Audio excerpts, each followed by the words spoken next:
Добрый день, меня зовут Слава, я профессиональный танцор, хореограф и постановщик.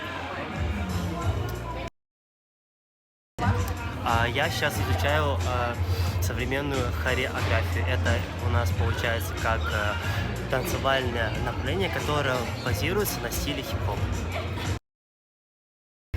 На самом деле мне всегда было интересно двигаться, я всегда был супер энергичным мальчиком, и мне просто было некуда девать свою энергию. И впоследствии я понял то, что я изучал какие-то видео, там делали всякие такие волны крутые, я захотел сделать самостоятельно. И вот изучал с Ютуба и потихоньку пришел к этому. Я танцую порядка 7 лет, если не больше. То есть это было изначально так, что изучал что-то самостоятельно, включал видео и повторял. Далее я изучал танцы еще в университете в течение 2 лет. Там я толком ничему не научился, чему-то правильному. Но в целом, как танцы на меня это очень сильно повлияло. Именно, чтобы профессионально я занимаюсь года 3-4. Танцы — это прежде всего свобода слов и свобода действий. Бывают моменты, когда вы не можете что-то сказать, когда у вас не хватает смелости, храбрости, и тут силу вступает, знаете, что-то неземное, когда ты можешь с помощью движений это передать и рассказать. Танцы для меня — это свобода мысли, свобода слов. Из своего опыта в танцах больше всего я ценю свободу. Все, я больше сказать не могу. Не бойся говорить, не бойся разговаривать, не бойся транслировать, передавать и описывать. Не бояться.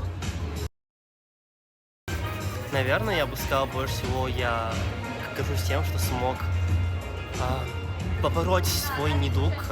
У меня логоневроз — это заикание, и с помощью танцев я научился приспосабливаться и говорить нормально, не бояться разговаривать и передавать все свои мысли. Я думаю, это мое самое большое достижение.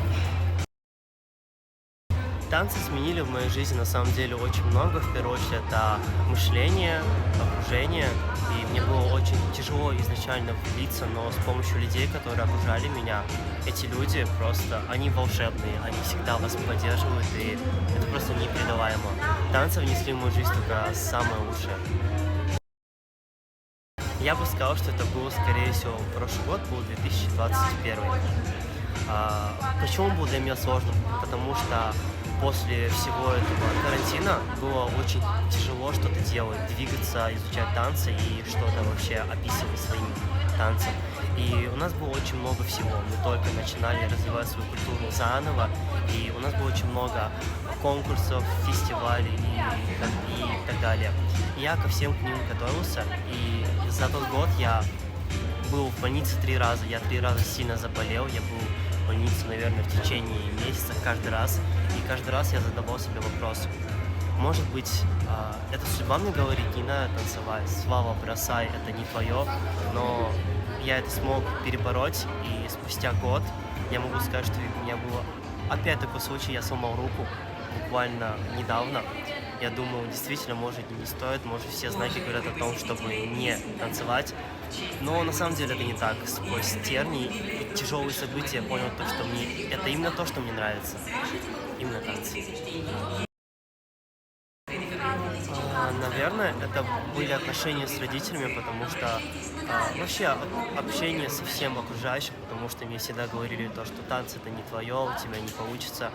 Я считал себя ужасным исполнителем, ужасным танцором, но спустя некоторое время я понял то, что я все-таки танцую неплохо, я просто отношусь к себе слишком критично, и такое время бывает абсолютно у всех, когда вы считаете себя недостаточно крутым, называть синдром самозванца, недостаточно хорошим, недостаточно классным. К сожалению, мне это тоже настигло. Осмысленный танец, я бы сказал, это то, когда ты полностью осознаешь, что ты делаешь, что ты не просто делаешь мах рукой и хлопок, а то, что ты делаешь это осознанно, когда ты знаешь, что эта рука что-то передает, что ты полностью двигаешь и контролируешь свое тело. И осознанный танец по большей степени это когда ты знаешь, зачем ты танцуешь, для чего и для кого.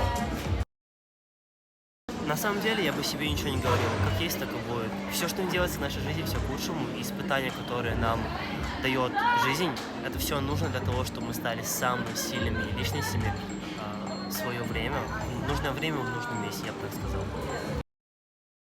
На самом деле сомнений было миллион, куча, наверное, каждый день до последнего года. Сейчас, к счастью, этого нету. Я себя абсолютно не сомневаюсь в своем. Во-первых, это профессионализм. Во-вторых, то, что я могу что-то передать людям, дать что-то ценное. Что бы я посоветовал? Не быть самокритичным, наверное, и делать то, что вам нравится, и не гнаться за каким-то статусом, за какими-то цифрами, за каким-то респектом и уважением, потому что нужно понимать, для чего вы танцуете. В первую очередь вы это делаете для самого себя. Для продолжающих и начинающих, во-первых, это дисциплина. Во-вторых, не стоит никуда спешить. Вся жизнь у нас есть, и всю жизнь можем танцевать. И я бы потратил большую часть времени на то, чтобы вы понимали, зачем вы танцуете. Не стоит, опять-таки, гнаться за чем-то материальным, потому что вам ничего не даст. Любите танцы, любите жизнь и любите вкусно кушать. Я считаю, что этот проект достаточно хороший в плане, он даст многим людям понять, что это такое, как варится вся эта кухня изнутри, как устроена наша индустрия, почему очень много вопросов к нам, как к танцорам, как к творческим людям. Я думаю, что вот эти вопросы и ответы на них помогут больше понять и раскрыть наше творчество, скажем так. Очень приятно.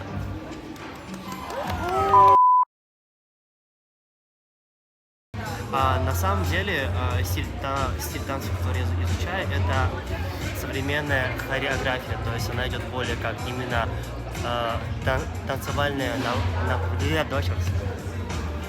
Скажи еще раз просто. Я забыл какой вопрос. В каком стиле танцев вы танцуете? С двух ног. Давай это запишем, это же классно. Хорошо, ответь еще нормально, пожалуйста. Дина, можешь снимать бэкстейдж, пожалуйста? Это очень весело, я считаю. Ой, какая параша мне будет это монтировать. За 110 пика. Так, как выпущу в танце? Своей футболкой, своей толстовкой по слову.